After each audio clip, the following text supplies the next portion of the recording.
So, click lang po natin ang update sa baba para po mapalitan natin. So, ayan po, no? Then, click po natin ulit, update now. Then, nakalagay dito, update wallets. Yan. Click po natin yon. Ngayon po, magpapadala po ng OTP po si Grab Driver app. Hintayin lang po natin ang notification. So, ayan na po. Ang gagawin natin dito, so ilagay po natin dito ang OTP po ni Grab Driver app. So, ayan, sulat lang po natin. So, after nyan, automatic po siya mag-generate. So, ayan po. Click natin ang continue.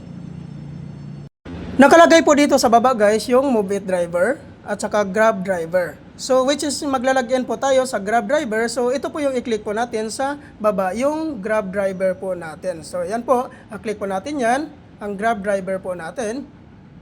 So, ayan. Ayan, automatic na po na, guys, your wallet are update. So, ayan po, no, ang gagawin natin, i-click lang po natin itong nakalagay po sa baba, yung done. So, ayan po guys, kung napapansin nyo po, no, so napalitan na po yung yung credit wallet natin kanina ay nagiging GrabPay wallet na po. So, ganun lang po kadali po para po real time na po yung pagka-cash out po natin dito sa ating Grab Driver app po natin.